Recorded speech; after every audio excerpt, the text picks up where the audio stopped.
All right, so I'm going to talk about my next gen experience. I guess, the current gen and why I ended up getting an Xbox just last year in December. So I had my PS4 from, I think it was September of 2014. I bought it. It took me just over a year because I was still playing the PS3. The Last of Us was out and I was finishing that. And then I'm like, all right, I think I'm ready for the PS4. So I bought the PS4. I was satisfied. It got better and better as time went. Better updates, better firmware, obviously better games, better controller, better everything. So I had no reason, to buy an Xbox One, just of last year in December, the end of December.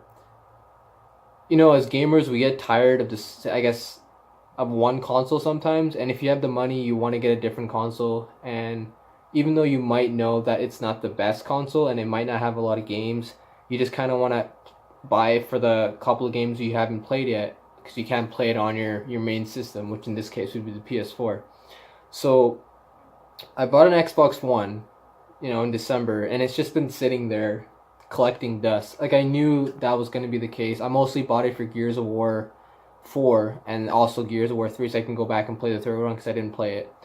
So, and obviously like you can download old Xbox games. I kind of wanted to do that too because I was kind of wanted to play like Dead Space 3, a couple of games that I missed that you really can't play on the PS4 because they have their whole PS4 Now thing, which is a streaming service, which isn't that good. Hopefully, next generation they make that better.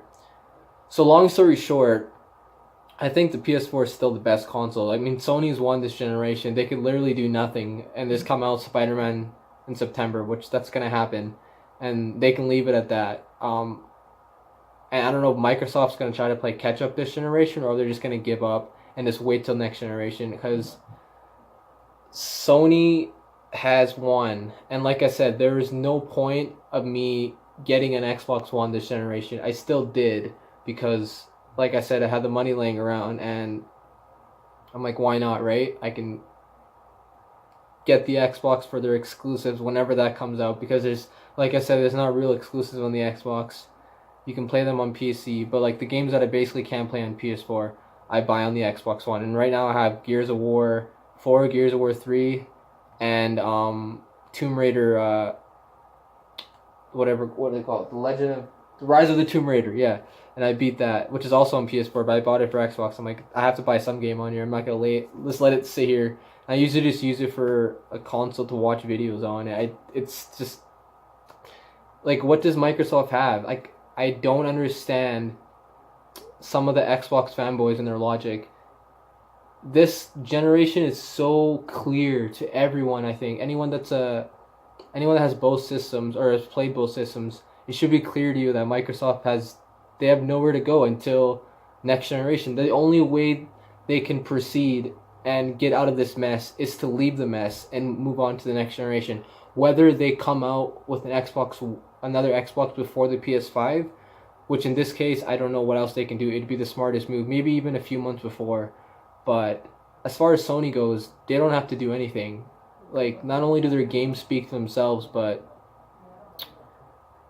like that's really about it. It's all about the games, and like I just don't understand Microsoft's logic now. Like, their E3 showing was pretty decent. They got some new developers, they got some more studios, but like if we don't see anything by 2019 in the beginning of it, then they're screwed. They might as well start announcing their next Xbox and have a release date for next holiday season, which not this year but the next year, so which would be over a year from now.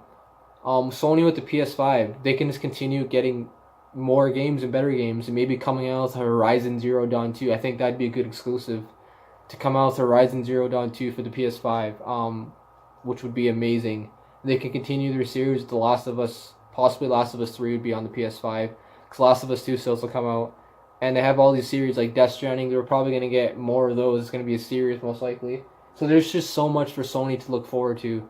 And then there's Microsoft that can't even keep up with this generation. And Sony's already planning next generation without most people even knowing because of their franchises. Like, they have so many new franchises coming out. Days Gone is another one they could make a series out of. Like, this generation is like they're gonna have a huge impact on Sony's success next generation. Because, like I said, they can be lazy now, in which they have been as far as like what they're announcing. There's just it's kind of like what we've already known from E3. See what I'm saying? So they can just take it easy. Obviously, don't take it too easy because you don't want Microsoft to come up with something which I don't know what they would at this point. Um, but yeah, like Microsoft's in a lot of trouble, and I don't think people realize like, man, like I hate to sound like a fanboy, but like how else can you sound like when a company is so just hasn't done anything with their games and they talk about how powerful their system is, but like I said before a million times, what's the point of having the most powerful system when you don't have games to back it up? Like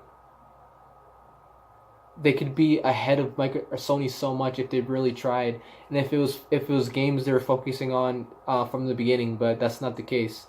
Um, they put that in the back burner and they're like, oh, well, let's just come out with the most powerful console, and they screw themselves over the like Microsoft, man. There's nothing left for Microsoft. Like, it's a dead, it's a dead brand as far as the console gaming industry goes. It's just the people that are buying Xboxes now are usually just families and like teenagers. Like I don't know anyone that's like, oh, I'm so excited to buy an Xbox because PlayStation not only has it sold over 80 million copies.